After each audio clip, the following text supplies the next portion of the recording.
Apache woman's leg was bitten by a snake. Cowboy saved her life by sucking out the poison. The hot desert wind moved slowly across the dry land as an Apache woman walked quietly through the tall grass near a narrow river cutting through the valley. The land stretched endlessly around her, filled with red sand, scattered rocks, and distant mountains glowing under the bright sun. She moved carefully, her eyes sharp and alert. The Apache people had lived on this land for generations, and she had learned since childhood how to read every small sign of nature. Every rustle of grass, every movement of shadow could mean something. She was gathering healing herbs for her tribe. Small green plants grew near the riverbank where the soil held more moisture. These plants were important for medicine, and the tribe depended on them when someone was sick or injured. She knelt slowly, brushing the tall grass aside with her hand as she searched for the right leaves. The desert was quiet that afternoon.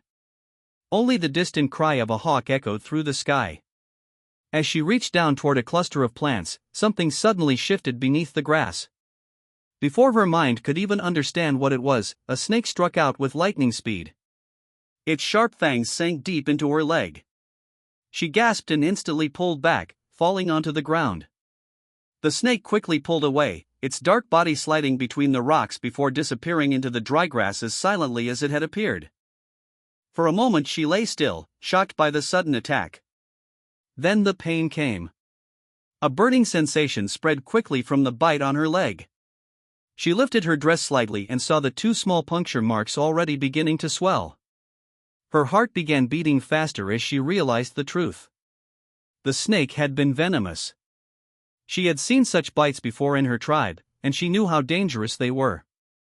The poison would slowly travel through her body, weakening her with every passing minute. She tried to stand, but the sharp pain in her leg forced her back down. The world around her felt suddenly too bright and too hot. The sun hung high above the desert, and the air felt heavy and dry. She looked around desperately. The Apache camp was far away beyond the hills, and no one knew she had come this far alone to gather herbs. Minutes passed, and the pain in her leg grew worse. The swelling spread slowly upward, and a strange dizziness began clouding her mind. Her breathing became heavier as she tried to stay calm. The desert that once felt familiar now felt empty and dangerous. She knew that if help did not come soon, the poison might take her life before she could reach her people. The heat of the sun pressed down on her as she leaned against a rock, struggling to stay conscious. Her vision blurred slightly, and the distant landscape shimmered like a mirage. Just when her strength began fading, a faint sound reached her ears. At first it was distant and uncertain. Then it became clearer. The steady rhythm of horse hooves echoed across the open desert, growing louder with every passing second. The sound of horse hooves grew louder across the empty desert as the Apache woman struggled to keep her eyes open. Her body felt heavier with every passing moment, and the burning pain in her leg continued to spread slowly upward. The poison was already moving through her blood. She tried to focus on the sound, hoping it was real and not just something her fading mind imagined. Soon, a lone rider appeared on the dusty trail that cut across the valley. A cowboy sat on a strong brown horse, traveling through the desert under the harsh afternoon sun. His hat cast a shadow over his face as he guided the horse forward, scanning the land ahead of him like travelers often did in such wild territory. As he rode closer to the tall grass near the riverbank, something unusual caught his attention. At first it looked like someone lying on the ground. He pulled the reins and slowed his horse, his eyes narrowing with concern. When he rode closer, he saw the injured Apache woman leaning weakly against a rock. Her face was pale, and her breathing looked heavy and uneven. The cowboy immediately jumped down from his horse and rushed toward her. For a brief moment their eyes met. There was hesitation in both of them. Cowboys and Apache people had not always been friendly toward one another. Many stories of conflict had been told on both sides. But the situation in front of him left no time for old fears. The cowboy quickly noticed the swelling in her leg. When he looked closer, he saw the 2 clear puncture marks on her skin. The skin around the bite had already begun turning dark and swollen. He knew exactly what it meant. "A snake," he muttered under his breath. The Apache woman tried to speak, but her voice was weak. The dizziness from the venom made it hard for her to stay awake. She could feel the poison slowly weakening her body, making her arms and legs feel heavy and numb. The cowboy understood the danger. In the wild desert, a venomous snake bite could kill a person if the poison spread too far through the body. There was no doctor nearby and no time to waste. He quickly pulled a small knife from his belt. With careful precision, he made a small cut near the bite marks on her leg. The Apache woman winced slightly from the pain, but she did not resist. She understood what he was trying to do. Without hesitation, the cowboy leaned down and pressed his mouth to the wound, drawing out the venom. After a moment, he lifted his head and spat the poison onto the dry ground beside them. Then he did it again. And again. Each time he sucked out more of the venom and spat it away, hoping to remove as much poison as possible before it could spread further. It was a dangerous thing to do. If the venom entered his own bloodstream through a cut in his mouth, he could become poisoned as well. But he kept going. Sweat rolled down his forehead as the desert heat surrounded them. The cowboy worked quickly, knowing every second mattered. The Apache woman's breathing became slower as she fought to remain conscious. After several minutes, he tore a strip of cloth from the sleeve of his shirt and tied it tightly above the bite on her leg. The cloth would help slow the venom moving through her blood. The cowboy looked toward the distant hills, trying to think quickly. The Apache camp had to be somewhere nearby, but the desert was vast and unfamiliar to him. The Apache woman lifted her trembling hand and weakly pointed toward the far mountains. Her people were there. Understanding her signal, the cowboy quickly stood up and prepared to move. Time was running out, and reaching her tribe might be the only chance she had left to survive. The cowboy knew there was no time to waste. The Apache woman's strength was fading, and every minute the poison remained in her body made the situation more dangerous. The desert around them was vast and unforgiving, stretching for miles in every direction. If they stayed where they were, the venom would slowly weaken her until she could no longer fight it. He quickly moved to his horse and brought it closer. The animal snorted softly, sensing the urgency in its rider's movements. The cowboy carefully lifted the injured woman from the ground. She was lighter than he expected, and her body felt weak as he helped her onto the saddle. For a moment she nearly slipped, her strength failing, but the cowboy quickly climbed up behind her and held her steady. One arm kept her from falling while the other guided the reins. "Stay awake," he said firmly, though he wasn't sure how much she could hear. The horse began moving across the desert, first at a steady pace and then faster as the cowboy urged it forward. Sand kicked up beneath the hooves as they rode toward the distant mountains the woman had pointed to. The sun slowly began dropping toward the horizon, casting long shadows across the land. The heat of the day was fading, but the danger was far from over. The Apache woman's head leaned back against the cowboy's chest as the ride continued. Her breathing was slower now, and sometimes her eyes closed for several seconds before opening again. The venom was still inside her body, and even though the cowboy had removed some of it, he knew it might not be enough. He pushed the horse harder. The desert wind rushed past them as they crossed dry riverbeds, rocky paths, and patches of tall grass.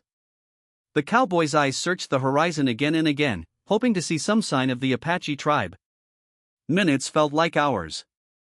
As the sky turned deeper shades of orange and red, the cowboy finally noticed something in the distance. Thin trails of smoke rose into the evening sky near the base of the mountains. Campfires. Hope returned to his mind. He guided the horse toward the smoke, riding as quickly as the tired animal could manage. The Apache woman stirred slightly, as if she could sense they were getting closer to safety. Soon the shapes of tents and small fires became clearer in the fading light. The Apache camp sat quietly in the valley, surrounded by the darkening desert.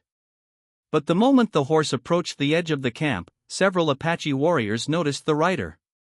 Within seconds, armed men rushed forward, surrounding the horse. Their eyes were sharp and cautious as they saw a cowboy entering their territory. Many of them reached for their weapons, ready to defend their people if necessary. The cowboy slowly pulled the horse to a stop.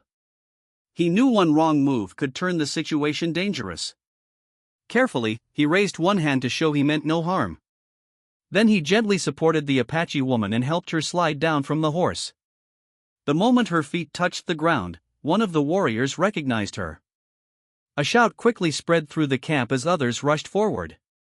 The warriors' expressions changed from suspicion to shock when they saw the condition she was in.